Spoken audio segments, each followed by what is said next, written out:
Hello friend. अंग्रेजी सीखने के लिए एडिटोरियल से बेहतर और कुछ नहीं होता। फ्रेंड, आज इस एडिटोरियल के माध्यम से हम लोग चर्चा करेंगे total explanation in Hindi, second grammar और थर्ड द इम्पॉर्टेंट वोकेबलरी, जो कि इस एडिटोरियल पर बेस्ड होगा। इस एडिटोरियल के बाद तुरंत एक दूसरा वीडियो अपलोड किया जाएगा जहां आप लोग 20 इंपॉर्टेंट वोकेबलरी देखेंगे। आप जरूर वॉच आउट कीजिएगा। Let's start. मेकिंग देम पे।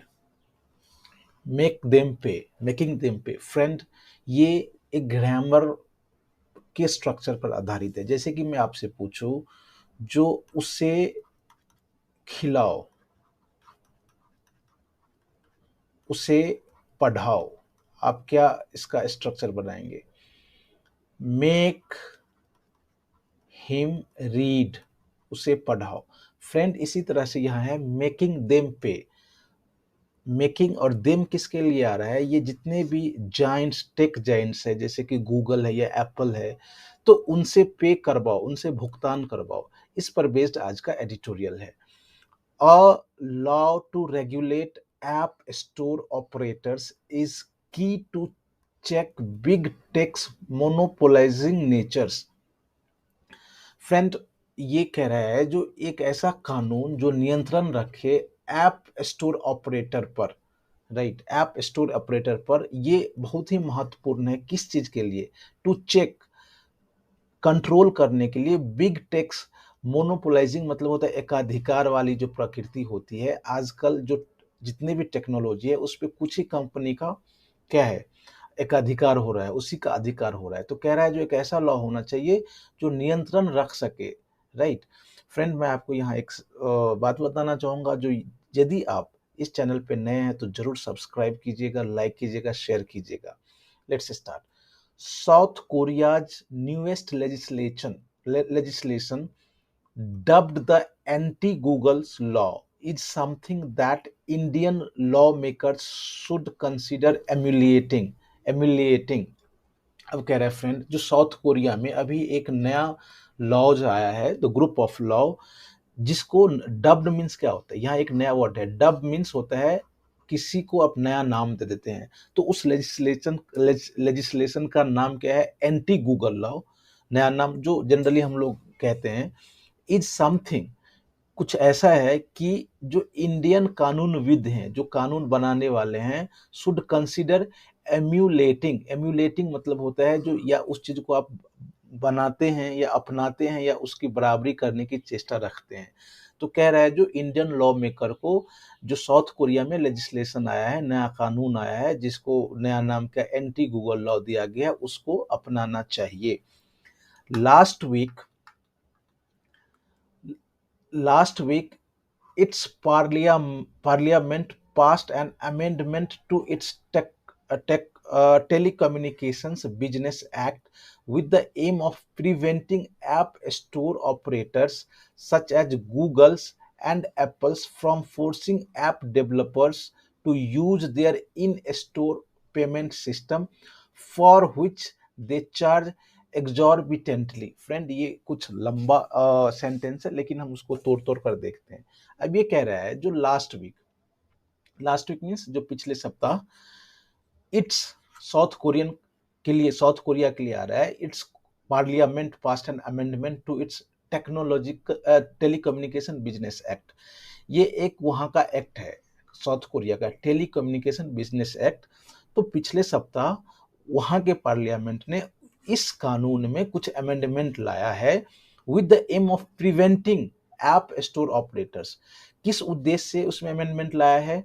कि जो ऐप स्टोर जो ऑपरेटर है, जैसे कि गूगल है या एप्पल है, जैसे जब भी कोई आप ऐप बनाते हैं तो उसी पे बनाते हैं, गूगल पे या ऐप पे, तो उसको रोकने के लिए, इन जो जो भी ऐप स्टोर ऑपरेटर है, इसको रोकने के लिए फ्रॉम किस चीज से? Forcing app developers to use their in store payment system for which they charge exorbitantly. अब कह रहा है उस चीज से रोकने के लिए कि यदि मान लिया जाए कोई इंडिविजुअल ऐप कोई बनाते हैं, जैसे कि चलिए आप ही कोई ऐप बनाते हैं, और ऐप से जब आप पेमेंट का सिस्टम लेते हैं तो आपको गूगल पे उसका इनबिल्ट सिस्टम होता है, इन स्टोर पेमेंट सिस्टम होता है। आपको उसी के थ्रू अपने कस्टमर से पैसा लेना है। और जिस चीज के लिए ये जो है गूगल या एप्पल जो है, फॉर विच दे चार्ज एग्जॉर्बिटेंटली, एग्जॉर्बिटेंटली मतलब यहाँ ये हो गया फ्रेंड्स कि रीजनेबल रेट होना जो होता है उससे ज्यादा, राइट। तो उस चीज को रोकने के लिए वहां साउथ कोरिया के पार्लियामेंट में जो उसका जो अपना एक एक्ट है, टेलीकम्युनिकेशन बिजनेस एक्ट, उसमें अमेंडमेंट लाया है। यहाँ तक क्लियर हो गई? आई होप ये सब क्लियर हो गया होगा। The new law, the new law is also a check on the unfair use of market position. अब check on means क्या होता है फ्रेंड? जैसे कि आप सुपरवाइज करते हैं, राइट। तो ये जो कह रहा है, ये जो नया लॉ है, ये unfair use of market position, जो ये जो जितने भी बिग टेक्स हैं उसका ऑफ कोर्स जो मोनोपोली है, तो ये अनफेयर यूज ऑफ जो अब जो भी हो उस पर एक चेक करने के लिए ये लॉ है। With digital commerce becoming ubiquitous. अब यूबिक्यूटस मतलब क्या होता है फ्रेंड? यूबिक्यूटस मतलब एक ऐसा चीज जो सब जगह पाया जाता हो, हर जगह पाया जाने वाला, तो ubiquitous. And with Google's and the Apple's controlling this experience through their platform, it has become imperative for government laws to regulate them। अब हम लोग यहाँ से दो इंपॉर्टेंट वर्ड्स है इसमें। एक तो यूबिक्यूटस है, जो कि आप जानते हैं, जो यूबिक्यूटस वो होता है जो हर जगह पाया जाता है। दूसरा जो है इम्पेरेटिव है। इम्पेरेटिव मतलब बहुत ही ज्यादा जरूरी। तो कह रहा है कि आजकल जैसे ही जो डिजिटल कॉमर्स है, डिजिटल मीन्स हर कुछ ऑनलाइन डिजिटली हो रहा है, हर जगह पाया जा रहा है, और with the Google's and Apple's controlling this experience through their platform, और गूगल को और एप्पल को ये जो अनुभव है, ये जो हर जगह मतलब डिजिटल मार्केट बढ़ने का, उसके अपने प्लेटफॉर्म से इस चीज का एहसास हो रहा है। जैसे कि गूगल के कई सारे चीज है, जैसे गूगल का क्या है, गूगल पे है, यूट्यूब है, बहुत सारी चीजें। उसी तरह से एप्पल का है, तो उनको पता है जो, और ये हर जगह कंट्रोल कर रहा है ये इस अनुभव को। It has become imperative for government to regulate them. ये सरकार के लिए बहुत ही ज्यादा जरूरी हो गया है कि उसको वो कंट्रोल करे, रेगुलेट करे, सरकार के जो नियम है उससे वो उसको रेगुलेट करे। South Korea happens to be the first of the block. Friend, ये एक बहुत ही अच्छा फ्रेजल वर्ब हम कह सकते हैं, या इडियम्स आप कह सकते हैं, फर्स्ट ऑफ द ब्लॉक। अब South Korea happens to be the first of the block. कोई भी चीज यदि आप ऐसे लिखते हैं फर्स्ट ऑफ द ब्लॉक या लास्ट ऑफ द ब्लॉक, यदि आप फर्स्ट ऑफ द ब्लॉक लिखते हैं तो आप उस चीज में पहले ऐसे व्यक्ति हैं जो काम करते हैं। यदि यहाँ आप लास्ट ऑफ द ब्लॉक लिखेंगे तो आप सबसे अंतिम व्यक्ति होंगे जो उस चीज को करेंगे। तो साउथ कोरिया इस मामले में, जो रेगुलेट करने के मामले में पहला हो गया है। But a lot of other jurisdictions are not far behind. इसके अलावा बहुत सारे चीजें हैं जो बहुत पीछे नहीं है। अभी ही हाल फिलहाल में हमने Australia, which only recently brought in a law to make internet platform pay media companies for displaying their content, is now reportedly thinking of bringing digital payment service such as Apple Pay, Google Pay and WeChat Pay under its regulatory ambit। Friend, अभी कुछ दिन पहले हाल फिलहाल में लगभग 6 महीना पहले वहां बहुत ही ज्यादा चर्चा हुआ था ऑस्ट्रेलिया में। ऑस्ट्रेलिया की जो गवर्नमेंट है वो ऐसा मतलब जो भी इंटरनेट प्लेटफॉर्म है जैसे कि गूगल है, उनसे कहा था जो भी न्यूज़पेपर का जो आप कंटेंट दिखाते हैं उसके बदले आप उसको पे करना होगा। तो इसी के बारे में बात हो रही है। जो Australia which only recently brought in a law, एक ऐसा लॉ लाया टू मेक इंटरनेट प्लेटफॉर्म पे, उन्होंने जो इंटरनेट प्लेटफॉर्म है उसको भुगतान करने के लिए मजबूर किया। किसको? Media companies for displaying their content. उस मीडिया कंपनी को जो जिसका वो कंटेंट डिस्प्ले करता है अपने प्लेटफॉर्म पे। Is now reportedly thinking of, अब ऑस्ट्रेलिया भी सोच रहा है कि ब्रिंगिंग डिजिटल पेमेंट सर्विस, जितने भी डिजिटल पेमेंट सर्विस हैं जैसे कि एप्पल पे, गूगल पे और वी चैट पे, सबको वो अपने रेगुलेटरी एम्बिट मतलब क्या होता है, जो उस क्षेत्र में जो अपने नियंत्रण वाले क्षेत्र में लाने की सोच रहा है, ऐसा चर्चा में आ रही है। The European unions draft law 6 to make these large platform companies gatekeepers, as it refers to them, comply with a set of do's and do nots that gives the smaller company a fair chance. अब friend इसमें एक important word है comply. comply means क्या होता है, किसी चीज को आप पालन करते हैं, पालन करवाते हैं, करते हैं, राइट। तो अभी जो यूरोपियन यूनियन का जो एक ड्राफ्ट लॉ है वो सिक मतलब होता है, तो उसका उद्देश्य क्या है, वो चाहता क्या है, to make these platform company, जितने भी प्लेटफॉर्म जैसे गूगल, अमेजॉन या जो भी है, एप्पल है, उसको एज अ गेट कीपर, वो गेट कीपर की तरह रेफर करता है। जैसे कि यदि आप कोई चीज देखना चाहते हैं या कोई ऐप यूज करना चाहते हैं, तो आपको ये गूगल के के थ्रू ही वहां जाना होगा, तो इसलिए उसको उन्होंने गेट कीपर कह के कहता है। और comply them a set of dos और डू नॉट डूज, इनको ये कहा गया है जो क्या करना चाहिए क्या नहीं करना चाहिए। ये जितने भी बिग टेक कंपनी है जिसको वो गेट कीपर की तरह मतलब गेट कीपर कहते हैं, that gives a smaller company a fair chance, मतलब कहीं ना कहीं ये उस पर रेगुलेट कर रहा है, नियंत्रण कर रहा है, और जिससे कि जो छोटे छोटे कंपनियां उसको अच्छा मौका मिल रहा है। The EU proposal is also centered around customers having more choice. अब जो ये जो यूरोपियन यूनियन का जो प्रोपोजल है नया लॉ का, कहीं ना कहीं जो कस्टमर को बहुत ज्यादा चॉइस दे रहा है, राइट। ये जो सेंटर्ड है, जो जितने भी कस्टमर, अब ये जरूरी नहीं है सिर्फ आप गूगल पे ही सब कुछ करें, there are many other search engine, वहां जाके आप करें, तो कह रहा है जो कस्टमर को ज्यादा चॉइस मिल रहा है, ऐसा ईयू का प्रोपोजल है। फ्रेंड, मैं आपको बताना चाहूंगा अगेन कि ये आपका अपना यूट्यूब चैनल है, ये आपका अपना फैमिली है। यदि आप नए हैं तो चैनल को जरूर सब्सक्राइब कीजिएगा, और यदि आप रेगुलर देखते हैं तो आप कमेंट में जरूर लिखिए यदि आप में इम्प्रूव हो रहा है कुछ तो, और आप शेयर जरूर कीजिए। सब्सक्राइब तो आपको करना ही है, क्योंकि हम लोग बहुत मेहनत कर रहे हैं, हम लोग जो वैल्यूएबल एजुकेशन है कोशिश कर रहे हैं जो ज़्यादा से ज़्यादा फ्री, बिल्कुल फ्री आप तक पहुँचे। और इसलिए हम लोगों ने एक वर्ड का, इसके बाद एक नया सेशन आएगा, इसके बाद रात में आपको ग्रामर का 5 गोल्डन ग्रामर रूल्स, अब आपको याद नहीं करना है, आपको कॉमन एरर के थ्रू आपको देखना है, राइट। तो ये भी आएगा, आप जरूर वॉच आउट कीजिएगा। Let's start.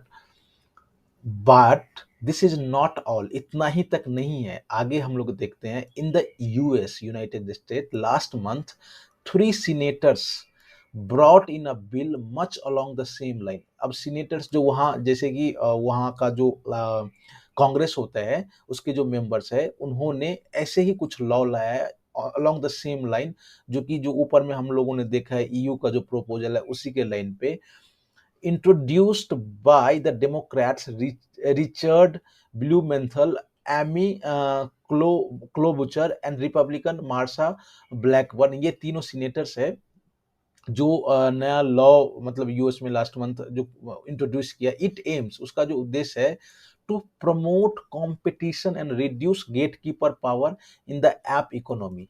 अब इनका जो उद्देश्य है, जो कंपटीशन को और बढ़ाया जाए, और जो ये जो गेट कीपर वाला जो पावर है, जैसे कि आप कोई भी चीज देखना चाहते हैं तो आपको गूगल के थ्रू ही जाना होगा, जो गूगल ऐप स्टोर के थ्रू ही जाना होगा, एप्पल ऐप स्टोर के थ्रू ही जाना होगा, तो उसके पावर को कम करना इसके इसके बिल का उद्देश्य है। इंक्रीज चॉइस, यदि आप ऐसा जो इस लॉ में ऐसा लाया गया जो आपका चॉइस आप और सारा हो सकता है। इम्प्रूव्ड क्वालिटी, क्वालिटी इंप्रूव करने का एम है। And reduce cost of customers, जो कस्टमर के लिए जो उसको पे करना होता है उसको कम करना, ये सारे एम्स हैं।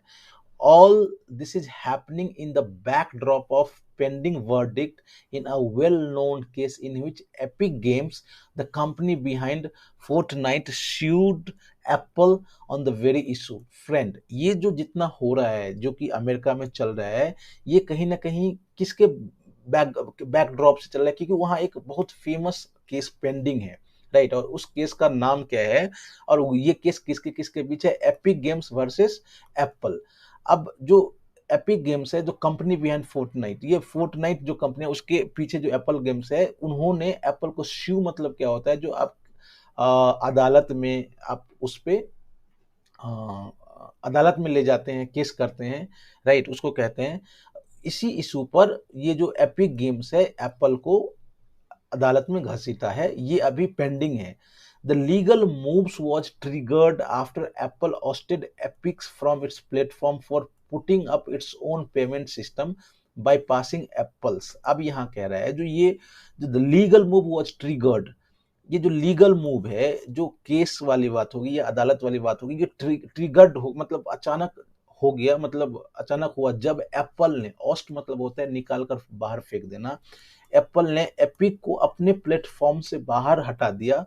क्यों? क्योंकि for putting up its own payment system, ये जो एपिक गेम्स है वो अपना ही पेमेंट सिस्टम उसमें डाला था, बाईपास करते हुए एप्पल्स के पेमेंट सिस्टम को बाईपास करते हुए वो अपना पेमेंट सिस्टम डाला, और इसी के चक्कर में एप्पल ने एपिक को अपने प्लेटफॉर्म से हटा दिया, और इसी कारण से वहां लीगल मूव, जो एपिक ने इश्यू किया एप्पल को, लीगल मूव स्टार्ट हो गया। The app store operators are clearly on the back foot of the world over. ये जो भी ऐप स्टोर ऑपरेटर है, अब ऑन द बैक फुट मतलब होता है at the disadvantage stage, right, मतलब ये घाटे वाली बात में है। तो पूरे वर्ल्ड में वो जो ऐप स्टोर ऑपरेटर है, हर जगह कहीं ना कहीं उसके खिलाफ कुछ ना कुछ हो रहा है, इसलिए वो डिसएडवांटेज स्टेज में है। इन इंडिया टू, भारत में भी, the angst of app developers have been evident in recent times. Angst मतलब होता है क्या, जो आपकी भावना है, जो आप व्याकुलता आप कह सकते हैं, हिंदी में क्या कह सकते हैं, व्याकुलता। तो जो जितने भी ऐप डेवलपर्स हैं उसकी व्याकुलता एविडेंट मींस स्पष्ट रूप से दिखाई देना, ये हाल फिलहाल में दिखाई दे रहा है स्पष्ट रूप से। अकॉर्डिंग टू अ रिपोर्ट, एक रिपोर्ट के अनुसार, Apple is facing an anti trust challenge in India from a Rajasthan based non profit called together we fight society on this issue. Friend, अभी जो इंडिया, एक रिपोर्ट के अनुसार जो एप्पल कंपनी है वो जो इंडिया में एंटी ट्रस्ट चैलेंज फेस कर रही है, किससे? राजस्थान बेस्ड एक नॉन प्रॉफिट कंपनी है, together with fight on the issue, इसी इशू पर एंटी ट्रस्ट चैलेंज फेस कर रही है। It remains to be seen if regulator the Competition Commission of India orders and investigation. अब ये देखना है, it remains to be seen, ये देखना बाकी है कि जो रेगुलेटर है, जो इस सब मामले को रेगुलेट करता है, नियंत्रण करता है, वो कौन है? कंपटीशन कमीशन ऑफ इंडिया, कि उस पे एक ऑर्डर देता है इन्वेस्टिगेशन के लिए, ये अभी देखना बाकी है। Last year it started investigation into similar allegation against Google.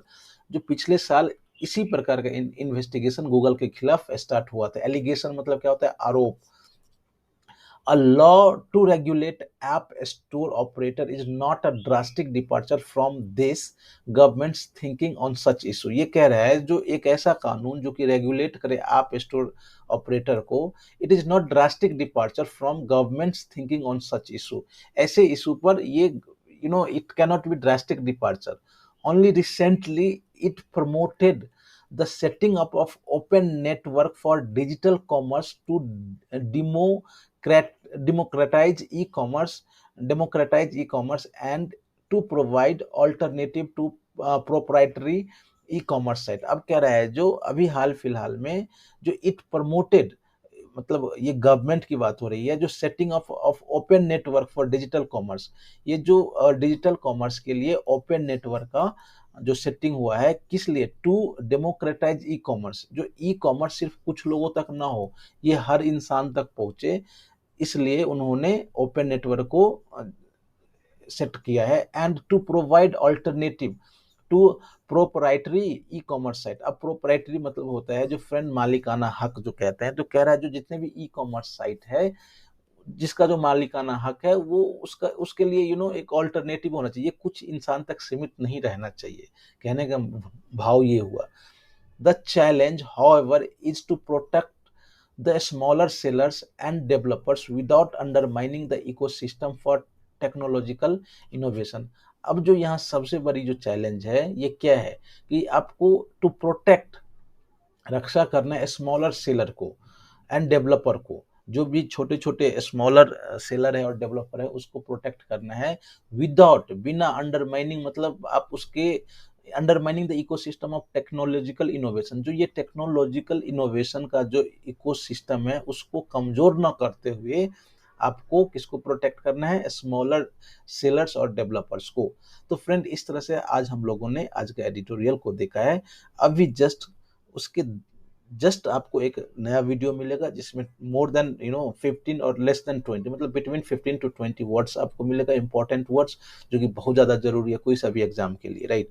तो आप जरूर उसको वॉच आउट कीजिएगा। साथ ही साथ रात में 10 बजे आपको मिलने वाला है ग्रामर का 5 गोल्डन रूल्स, आप जरूर वॉच आउट कीजिए। और यदि आप नए हैं तो फिर मैं यही कहूँगा, जो सब्सक्राइब कीजिए, शेयर कीजिए और कंप्लीटली वीडियो को देखिए। मिलते हैं कल, तब तक के लिए bye bye, thank you, take care.